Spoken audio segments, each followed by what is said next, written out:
Assalamualaikum warahmatullahi wabarakatuh. Perkenalkan, nama saya Erlangga Fitrio dengan NIM 22053127, Program Studi Pendidikan Ekonomi. Baiklah, pada kesempatan ini saya akan mempresentasikan tugas proyek Sejarah Pemikiran Ekonomi dosen pengampu Bapak Dr. Zul Afdal, MPD.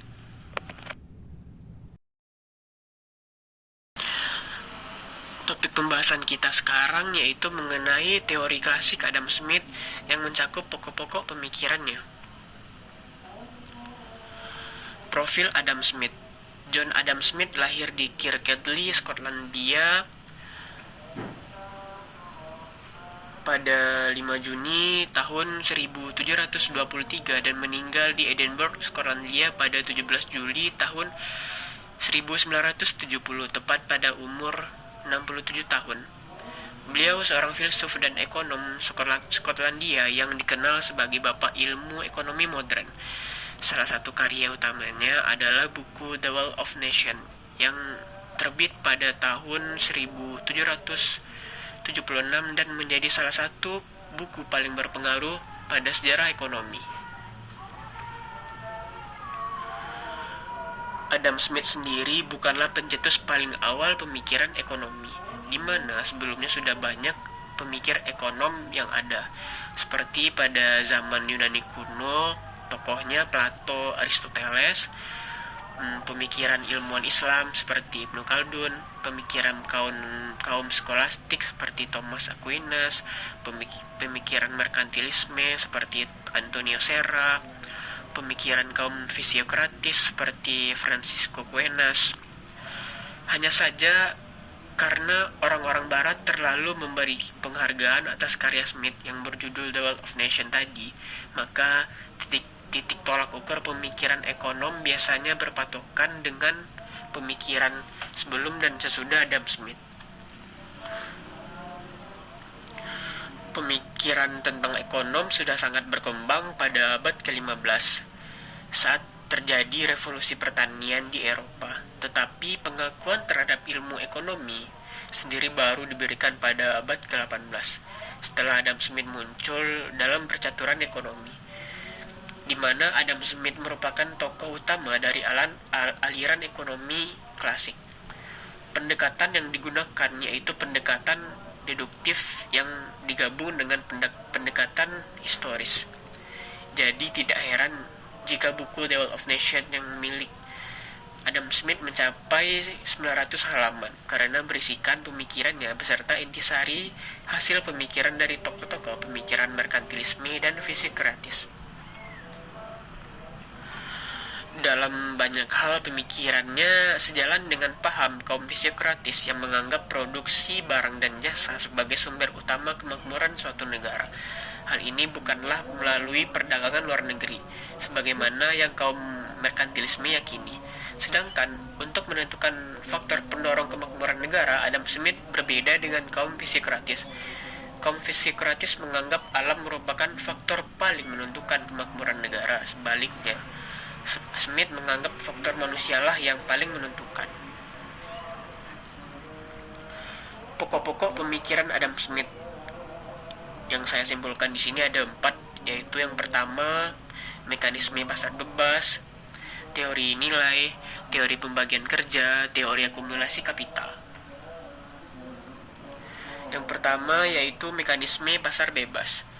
Smith sangat mendukung pendapat kaum fisiokratis mengenai laissez-faire dan laissez-passer, yang artinya yang menghendaki campur tangan pemerintah seminimal mungkin dalam perekonomian.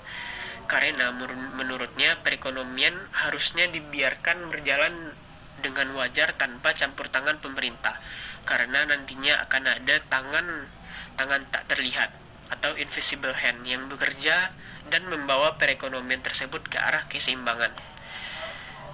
Jika banyak campur tangan pemerintah, maka pasar akan mengalami distorsi yang akan membawa perekonomian pada ketidakefisienan dan ketidakseimbangan. Kutipan Daliarnov 2016. Yang kedua yaitu teori nilai. Menurut Smith, barang memiliki dua nilai, yaitu nilai guna dan nilai tukar. Nilai tukar atau biasa disebut dengan dengan harga nilai suatu barang ditentukan oleh labor atau jumlah tenaga kerja yang diperlukan untuk menghasilkan sebuah barang. Smith menyatakan bahwa untuk mengukur jumlah tenaga yang diperlukan untuk menghasilkan sebuah barang dan jasa tidak hanya dapat diukur dengan jam atau hasil kerja saja, karena keterampilan setiap orang itu kan berbeda-beda dalam bekerja. Untuk itu, ia menggunakan harga sebagai alat ukur. Kutipan ini dari Deliarnov 2016.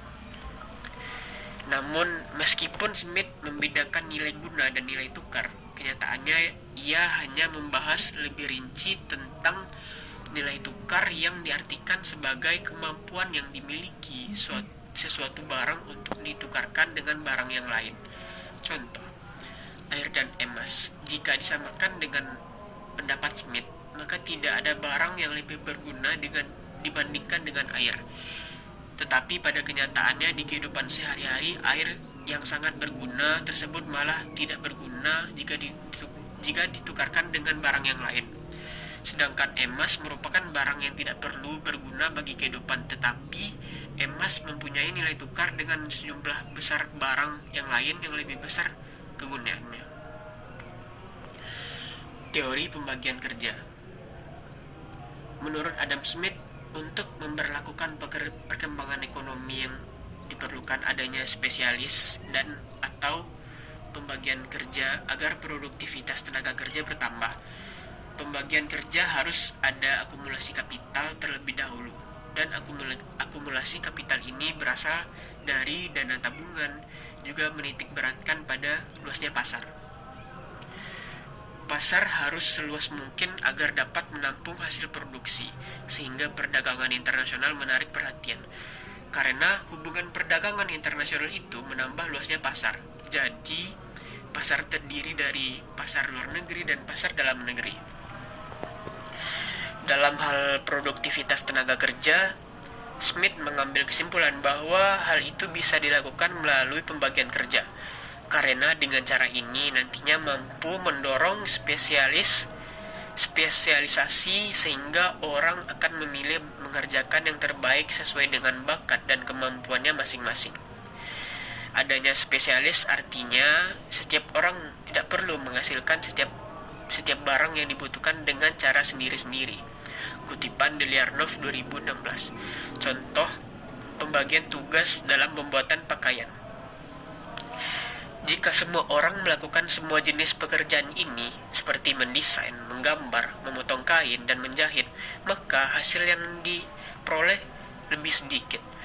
Berbeda dengan mereka melakukan pembagian tugas, di mana yang satu khusus untuk mendesain dan yang lainnya menggambar, memotong kain, dan menjahit, maka hasil produksi ini akan menjadi lebih banyak. Teori akumulasi kapital. Pengaruh pemikiran Adam Smith sangat luas, sehingga hampir semua pembahasan ekonomi dikaitkan dengan pemikiran Adam Smith. Pemikiran yang dilontarkan Adam Smith banyak diambil dari para pemikir-pemikir terdahulu. Sebagai contoh, individualisme dan materialisme sebenarnya berasal dari paham hedonisme yang sudah dikembangkan oleh pemikir Yunani kuno. Namun terdapat perbedaan antara paham hedonisme dengan paham Adam Smith. Kalau hedonisme, kenikmatan utama adalah untuk individu, dan sedangkan dalam pandangan Smith, kenikmatan paling utama ditunjukkan bagi masyarakat banyak.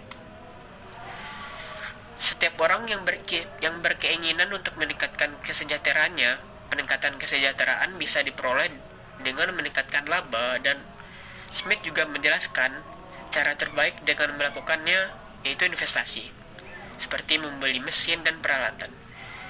Dengan mesin dan peralatan ini, maka produktivitas tenaga kerja akan meningkat. Jadi bisa dibayangkan jika semua perusahaan melakukan hal yang sama, maka peningkatan output nasional meningkat, yang juga berarti bahwa tingkat kesejahteraan masyarakat juga meningkat. Kutipan Karim 2017. Hanya itu yang dapat saya sampaikan. Apabila ada kesalahan materi dan kesalahan kata mohon dimaafkan. Wabillahi taufiq wal hidayah. Assalamualaikum warahmatullahi wabarakatuh.